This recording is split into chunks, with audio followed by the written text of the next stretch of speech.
Ladies and gentlemen, Liggett & Myers, makers of Fatima cigarettes, is proud to bring you its prize-winning radio program, winner of the Motion Picture Herald Fame Award. The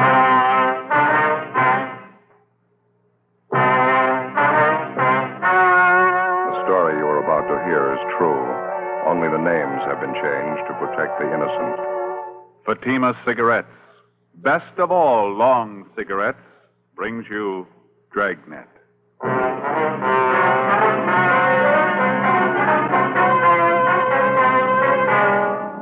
You're a detective sergeant.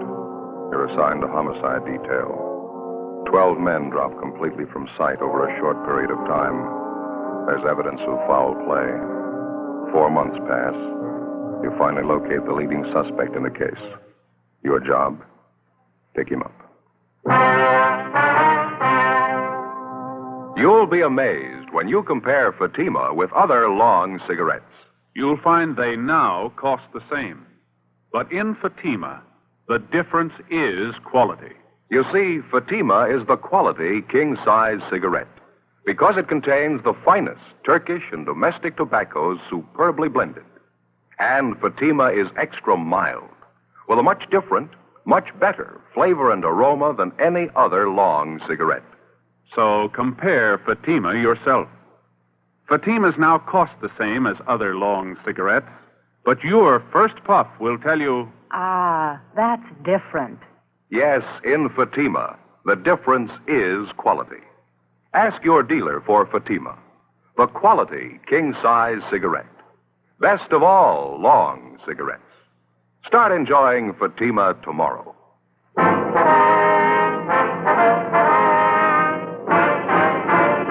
Dragnet, the documented drama of an actual crime. For the next 30 minutes, in cooperation with the Los Angeles Police Department, you will travel step by step on the side of the law through an actual case transcribed from official police files. From beginning to end, from crime to punishment, Dragnet is the story of your police force in action. It was Wednesday, October the 6th. It was sultry in Los Angeles. We were working the day watch out of homicide. My partner's Ben Romero. The boss is Thad Brown, chief of detectives. My name's Friday. We were on the way out from the office, and it was 10:45 a.m. when we got to Ortega Street, number 1285. Second floor? Yeah, room 14.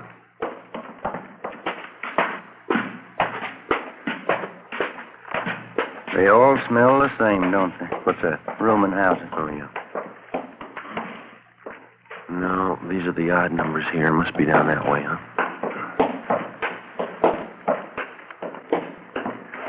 Yeah, here it is. 14. Yeah. Just a minute.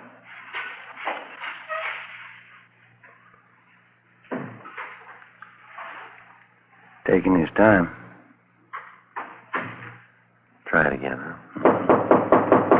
Yeah, all right.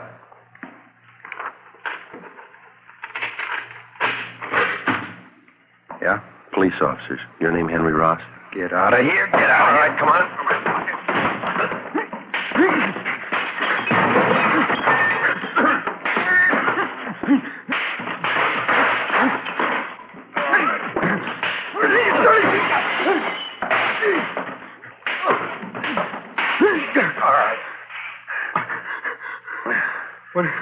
What is this?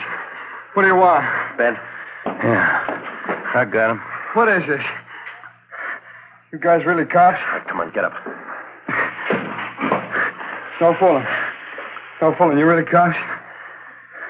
I thought you were faking. We showed you our identification at the door. I thought you were faking. That's the truth. There's a couple of guys out to muss me up. I thought you were them. Your name Henry Ross? Yeah, that's right. I thought you were one of those moochers I had a fight with in the bar the other night.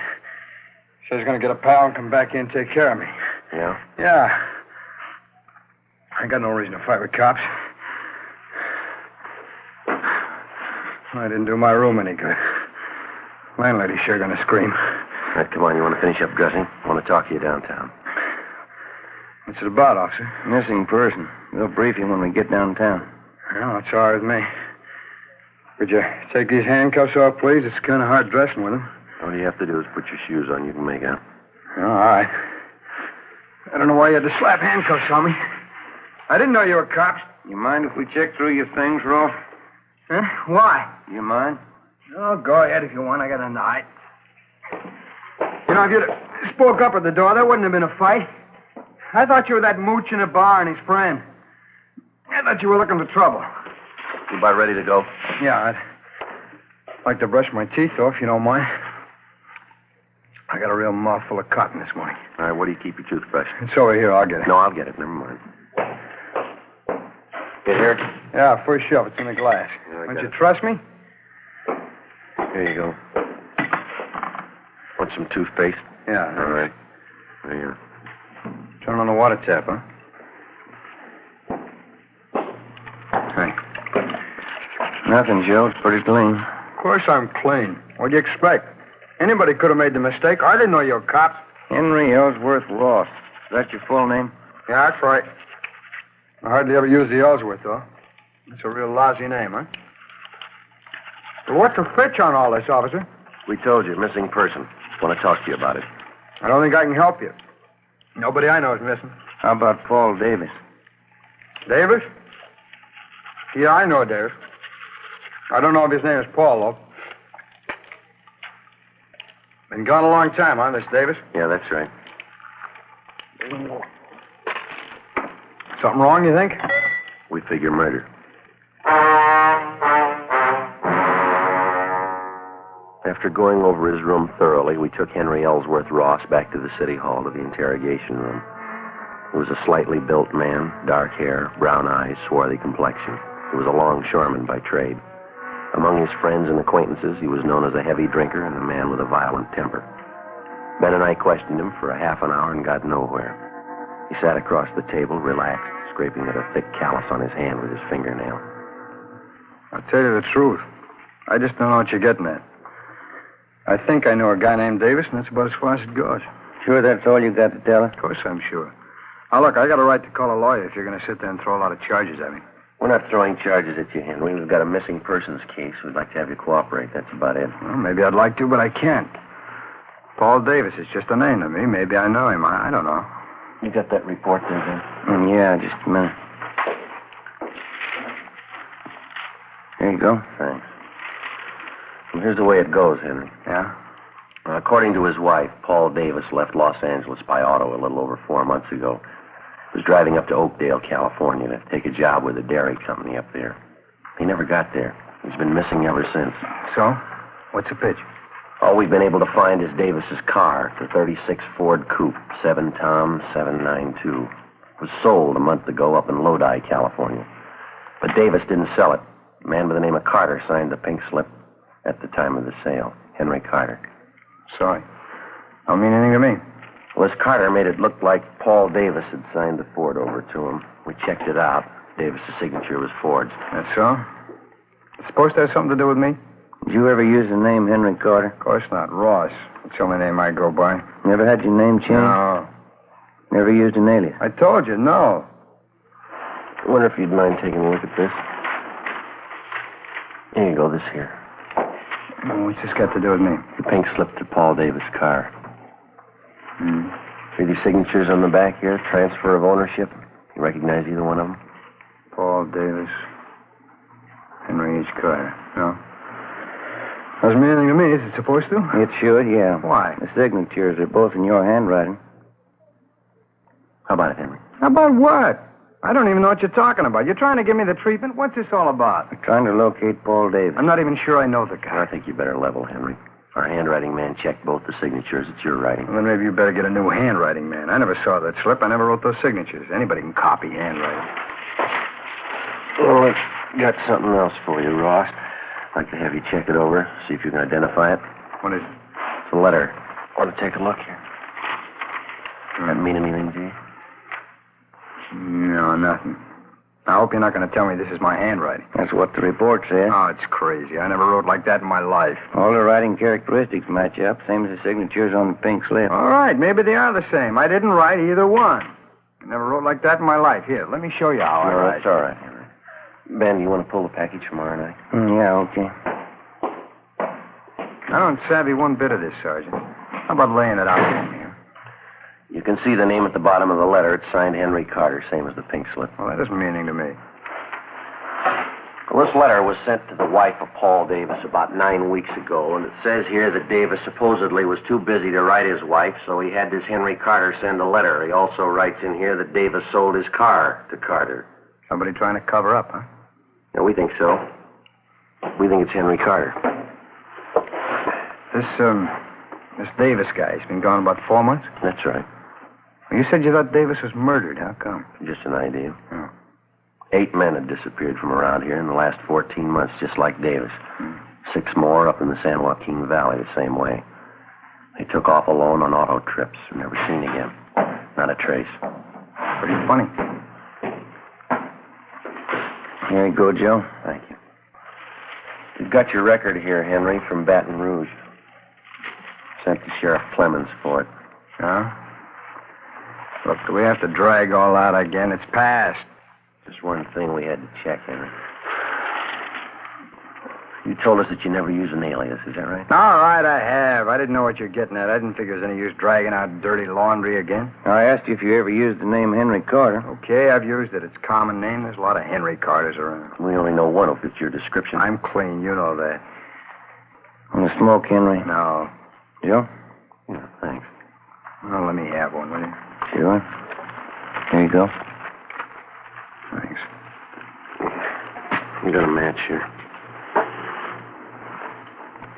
You know, we rode this thing for 4 months. It's all over the state. Here. Thanks. I'll tell you what we got, Henry. We'll let you make up your own mind. It's not my writing. On June 4th, Paul Davis left Los Angeles in his car headed for Oakdale. Late in the afternoon, he stopped for gas at a service station just beyond San Fernando. The attendant says a man was with Davis. You fit that man's description, Henry. Yeah? Well, I've seen monks like that in court. They get on the stand and can't even remember their own name. A couple others. You and Davis stopped for a hamburger just outside of Gorman. There's a man there. He remembers you, too. You stopped again in Bakersfield. Picked up a quart of oil for the car. You and Davis had a Coke. It's the last time he was seen alive. That makes me a killer, huh? A month after that, the pink slip to Davis's car came through DMV up in Sacramento. That was for the transfer of ownership from Davis to Henry Carter, both in your handwriting. A couple of weeks later, Mrs. Davis got that letter. A month ago, Davis's car was sold to a dealer in Lodi. Yeah. We found the dealer, Ross. Showed him your mugshot. He says you sold him the car. That all? It's just the main part. There's more. We've been on the road a lot. We followed you from here to Sacramento and back, Henry. Every stop, every detour took us a long time. Yeah, I guess it did. What do you say, Ross? Nothing. Any way you want it, Henry. You got another smoke? Yeah? Yeah, here you are. Thanks. Here.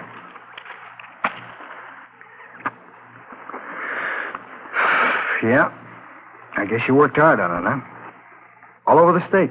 That's right. Must be pretty hot up in the valley summertime. Dusty, huh? We made out. I've never been up in the valley in summer. It's too hot for me. We got people who saw you there. What's it prove? 10 people and some writing samples. You can't build a case on that. You know it, don't you? We're going to try. You think I murdered Davis? You, Sergeant? Yeah? You think I murdered those other guys, too, huh? What was it, 10, 12 of them? We're asking about Davis. You think I killed him? Tell me the truth, do you? You think I murdered Davis? Yeah, I think we did. Uh-huh. Well, then you know as well as I do. There's only one way to prove it. Yeah. Find his body. 1:15 p.m. Ben and I took Henry Ross out and fed him some lunch. Then we took him back to the city hall to the interrogation room where we continued to question him. He was relaxed and he talked a great deal about everything but the disappearance of Paul Davis. He didn't seem anxious to get away, made no demands for an attorney to represent him. For a full hour, he did most of the talking.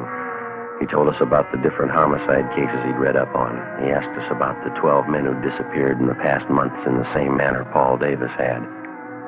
Was there any trace of them at all? Did we have any leads? How did we think we were going to find them?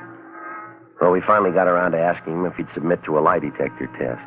He seemed taken by the idea and agreed to it almost immediately. Ben called Sergeant Berger and made arrangements for the test. We made up a list of key questions. At 5 p.m., we took the suspect to the third floor of the old city jail where Sergeant Berger gave him the polygraph test. On the way back to the office, Ross complained he was hungry. We stopped and bought him coffee and donuts. We got back to the interrogation room a little after 6 p.m. The questioning continued. Ross didn't seem to mind at all. He kept talking. We let him talk. 8 p.m. He was still going strong. You remember the Wilson case back in 34, don't you, Sergeant? Woman killed her whole family. Big case, you remember. Yeah, it was pretty tragic. Is that a hobby of yours, Henry, collecting murder stories? No, I just read them, remember 'em. I guess I can remember every big murder case in the last 15 years. That's so. Yeah, just about all of them. I guess it is kind of a hobby. I get a big kick out of it. I get it, Ben. Excuse me, Henry. Oh, sure. Interrogation room, Friday. Oh, yeah, Berger. No, how many? Yeah. Okay, thank you. You know, there's one thing I get a real big kick out of, those detective magazines. Mystery stories, the way they make out the murderer. How do you mean? You know, they always build it up into something big. Somebody's always killing somebody else for $1 million, or maybe over some woman, some beautiful woman. Same way with the movies. That's where they get it all mixed up. I don't think I follow you, Henry. Oh, sure you do.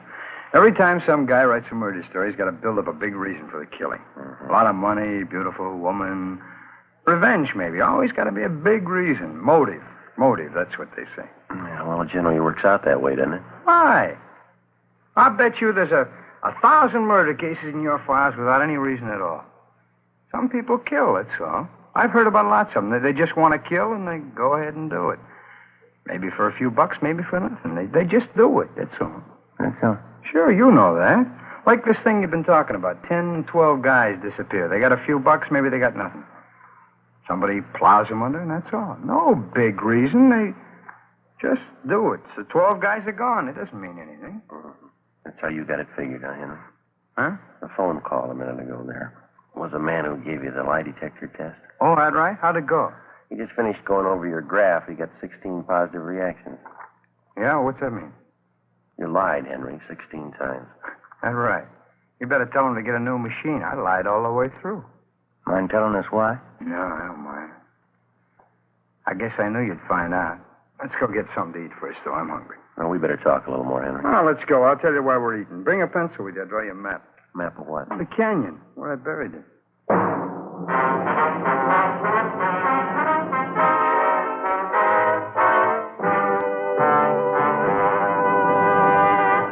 You are listening to Dragnet for the step-by-step solution to tonight's authentic case history. Here, step by step, are the actual reasons why Fatima is the quality king-size cigarette. Why in Fatima, the difference is quality. Quality of tobaccos. The finest domestic and Turkish varieties, extra mild and superbly blended to give you a much different, much better flavor and aroma. Quality of manufacture. Smooth, round, perfect cigarettes. Rolled in the finest paper money can buy. Manufactured in the newest and most modern of all cigarette factories. Quality even to the appearance of the bright, clean, golden yellow package. Carefully wrapped and sealed to bring you Fatima's rich, fresh, extra mild flavor. Compare Fatima yourself. Fatimas now cost the same as other long cigarettes, but your first puff will tell you, That's different. yes, in Fatima, the difference is quality. Insist on Fatima. Start enjoying the quality king-size cigarette. Fatima, best of all long cigarettes.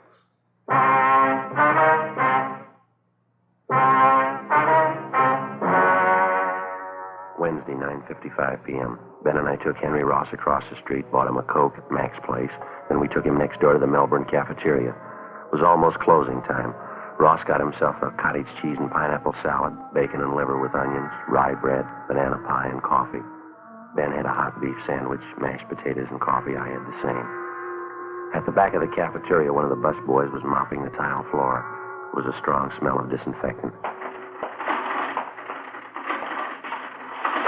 How about that table over there, Sergeant? That all right with you? Yeah, it's okay. Doesn't make any difference. Fine. Yeah.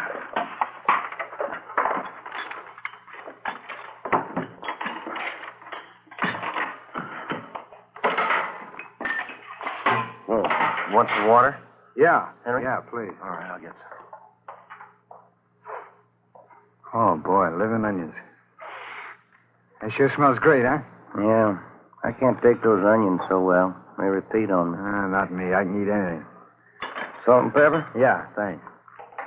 Boy, I'm sure hungry. I haven't eaten much today. Did you get a sandwich made with rye bread? Graham bread. Oh, you should have gotten the rye. Real German rye bread. Here. Smell that. Real nice and fresh. Here you go. Ben? Oh, thanks. Oh, thank you. You know, all that talk really sharpened up my appetite. Boy, this food tastes good. Mm-hmm. Sugar, Joe? No, thanks. We brought a pencil along, Henry. You want us to start taking notes? As good as time as any, I guess. You know, the whole thing just comes right back to what I was trying to tell you there in the office. Yeah, what's that? Well, you know, all about those phony mystery stories. Oh, yeah. Every time there's trouble, there's a big reason behind it. It's phony, that's all. Yeah? Sure, this Paul Davis, for instance. I guess I knew you'd find me out. I knew this morning when you picked me up, you had it figured. Must have been a big job, huh? Finding me? Mm-hmm. Pretty big, Henry, yeah. A lot of mileage. How'd it happen? Well, there again. It's just like I was saying. There's no big reason behind it. I needed a few bucks, and this Davis came along. I guess he was it.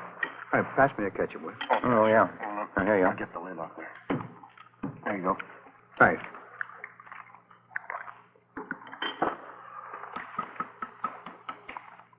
Where'd you meet Davis, Henry? Oh, I was hitchhiking out in Ventura. Not a dime in my jeans. I was going up to Maricopa. I thought I had a job up there, and this Davis come along. Picked me up. Mm-hmm. You ever know him before that? No. Stranger. He says he's going to Oakdale. Little guy give me a ride. Go ahead. Well, we stopped for gas at San Fernando, and I saw he had a few bucks in his wallet, and I guess that's when I got the idea. About what? Killing him. Now, maybe that gives you an idea what I was talking about. You don't need any big reason to kill somebody. Davis said 18 bucks. Now, suppose I told that to a writer. Somebody killing the guy for 18 bucks. That wouldn't make much sense, huh? He'd tell you it'd never sell. You need $1 million, beautiful woman, good motive. Yeah. Where'd you kill him, Henry? Just outside of Bakersfield. Little canyon there. I got Davis to buy a fifth of sherry in Bakersfield. He drank some on the way. Hey, pass the salt, huh? Yeah. There you are. Thanks. Liver's no good without plenty of salt. How'd you kill Davis, Henry? Well, that's a funny thing. He drank some of the wine, got a little sleepy. I was just outside of Bakersfield. Dark by that time. I spotted this little canyon. I figured it's as good a place as any. Well? So I get some, pulled off to a side road and had a few more drinks. I spotted this little shack out there in the middle of nowhere. Exactly where was this, Henry? Well, I can show you. It's maybe 2 miles north of Bakersfield. We got to the shack, finished the wine, and went to sleep. Both of you? Mm-hmm. And that's where the funny part comes in. I guess I killed Davis, all right. But I didn't mean it. Oh, brother, get a whiff of that, huh? Why do these monks have to mop up while people are eating? They'll be through in a minute, Henry. Fine. How'd you mean, Henry, you didn't mean to kill him? You already told us you had the idea. Well, sure I had the idea. Let me explain, huh? We both went to sleep in the shack, Davis and me. Guess that must have been, about 9 o'clock at night. I don't know what it was. Maybe the wine, I guess, but I started having nightmares. Yeah, now maybe this part sounds like a story, but it's the truth. I had all these dreams. I woke up, but they're still there. What was that? Faces. Faces. That's all I could see. Air is full of faces. I guess I was really still asleep. Yeah, go ahead. Oh, I picked up a 2x4 and started swinging at them. Their faces. Funny thing, too. I knew every one of these faces. How do you mean? People I killed. There are only a dozen of them, really, but it seemed like there were 100 of them all around in the air. Well, I grabbed that 2x4 and I started swinging. I was cold and sweating all at the same time, and I kept on swinging. And I saw Davis's face, and I swung hard, kept swinging. Didn't he make a sound? His eyes closed, kept on swinging at his head. Well, I come to, there he was. lying on the floor. Seemed to take those other faces away. They didn't bother me after I killed Davis. What'd you do with him, Henry? Oh, pulled him outside the shack, dug a hole and buried him. Burned his clothes, took his car and money, and drove off. I'll show you if you like where I buried him, I mean. How about these other men, Ross? These faces you saw. Oh. What if I get a little more coffee? Huh? It's all gone. I'll get it. Joe? No, thanks. None for me. What about it, Ross? The other men? Well, I don't recall them too well. It's what you said in the office. 10 or 12 of them. A couple in Sacramento, the others down through the valley. Like I say, there was no big reason for killing them. It just happened that way, that's all. What'd you do with them, you remember? Generally, yeah. There's one of them that stands out. Guy by the name of Slattery, some kind of salesman, a real crybaby. Where'd this happen? Oh, I picked me up in his car outside of Chowchilla. It's nighttime. He must have been feeling pretty good. I made him stop on a side road. I hit him with a piece of angle iron. He cried like a baby. Buried him in a field there. He was one of the faces that I saw. That's funny, huh? It shows you how psychology works, huh? Yeah, what'd you do with his car, Slattery's, I mean? Drove it down to Mexico and sold it there. Guess that's what I should have done with Davis's car. Oh, here you go. Oh, thanks. These killings of yours, you got any more you want to tell us about? Well, I told you already. 10 or 12 of them. They're pretty much the same. When was the first one? Oh, maybe 18 months, 2 years ago.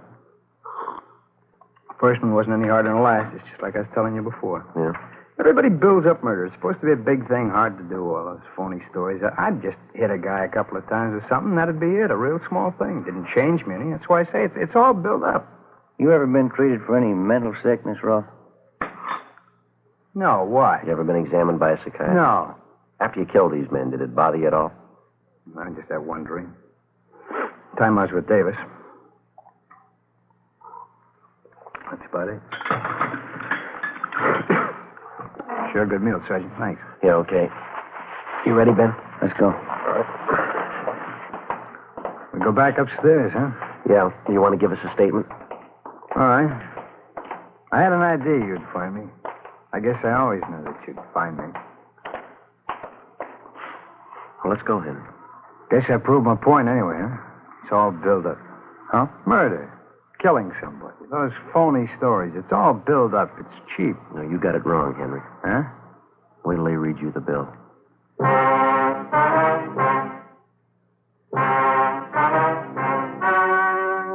story you have just heard was true. Only the names were changed to protect the innocent. On January 7th, trial was held in Superior Court, Department 86, City and County of Los Angeles, State of California. In a moment, the results of that trial. Now, here is our star, Jack Webb. Thank you. Friends, the makers of Fatima have done everything possible to produce the kind of cigarette you want, just as we on Dragnet try to bring you the kind of entertainment you want. In my honest opinion, Fatima is the best of all long cigarettes. But frankly, my opinion doesn't count because Fatimas must please you. That's why I suggest you buy a pack of Fatimas tomorrow, so you can prove to yourself that Fatimas are extra mild, with a rich, better flavor and aroma. You'll find Fatima now costs the same as other long cigarettes. And I'm convinced that you'll discover what I did. In Fatima, the difference is quality.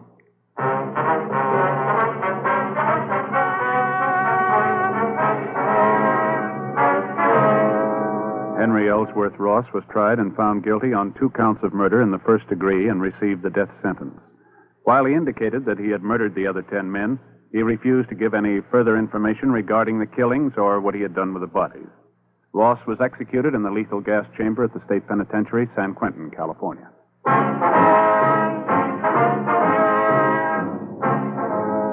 You have just heard Dragnet, a series of authentic cases from official files.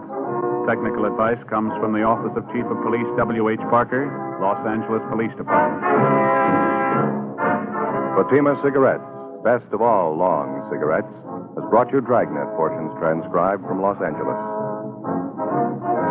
Now more excitement with Counter Spy on NBC.